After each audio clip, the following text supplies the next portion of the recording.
We live on an ocean planet. The high seas make up for half of its surface.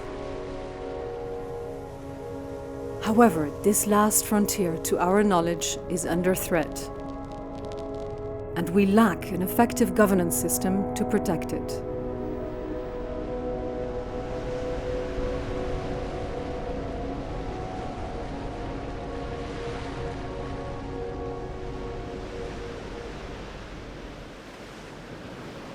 Plenary of the Third United Nations Conference on the Law of the Seas called to order. I hope the conference will succeed in adopting a convention whose importance I do not need to stress again. In 1982, the international community adopted a new convention on the law of the sea, which is recognized as the Constitution for the Ocean. It modified the entire legal system, introducing new maritime areas, and this changed the whole game. The convention, which took effect in 1994, subdivides the ocean into zones and regulates all human activities that take place within them. Each coastal state enjoys an exclusive economic zone, or EEZ, that extends up to 200 nautical miles from the coast. Within these boundaries, states are responsible for economic activities, the preservation of the environment, and the sustainable use of resources. However, beyond the limits of an EEZ, on the high seas, there are still no legal tools to protect biodiversity. We must understand that everything in the ocean is connected. What happens in the high seas will affect exclusive economic zones and coastal regions that are in proximity. If high seas ecosystems are endangered because of a lack of governance, this can result in lack of resources for neighboring countries. So, understanding and managing the high seas becomes crucial for the food security and stability of developing countries. In this context, the scientific community has a role to play. All political or legal decisions, like whether or not protect an area, need to be based on scientific information that supports this decision. And it's IUCN's role to bridge science to policy, to make sure that states have the right information in order to take the right decisions.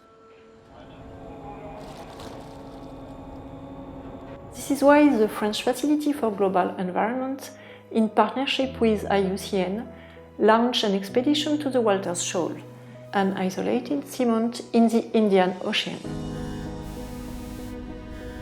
So Walters Shoal is a unique structure in the fact that it's really in the high seas. 700 kilometers from the continental shelf of Madagascar, 1,000 kilometers from the continental shelf of South Africa. So this makes it a very singular object.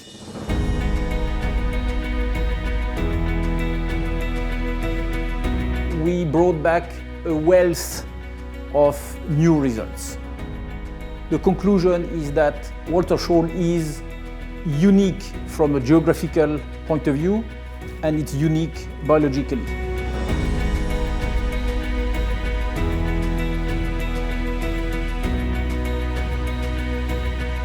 What you find on Walters Shoal is not replaceable by another seamount anywhere. It's Walters Shoal and nowhere else.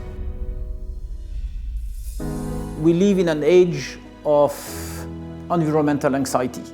Exploring a place like Walters Shoal is full of optimism. It's full because it's full of discovery. I find myself in the same situation as the oceanographers of the end of the 19th century. We go to places where people have hardly been to, and we discover things that we did not know exist on the planet. We still have the planet to explore, and of course, to be taken care of. Humanity understands the value of the ocean. What is needed now is to be organized as well as the climate community is organized. We need an ocean community to act at a global scale with global and common objectives. Everything is in place, but we are still lacking the possibility for a true coordination on biodiversity. Everything has been settled sector by sector. fisheries, navigation, maritime affairs, seabed mining, but nobody has been able to settle something which is really about biodiversity conservation in the high seas. What is at stake here is to add a new chapter to the Constitution, because some points, some issues have been neglected in the past by the Constitution. And the United Nations understood the need of enriching the Convention. They decided to have this year and the following years an intergovernmental conference in order to fill the gap, to add a new chapter to the Constitution for the ocean. Everything is in place. All the stakeholders are there. So what is needed is just go ahead with that. Now, more than ever, the issue of high seas governance and the protection of biodiversity is bound to the future of life on our planet. There is still time to save the ocean for the well-being of all humankind.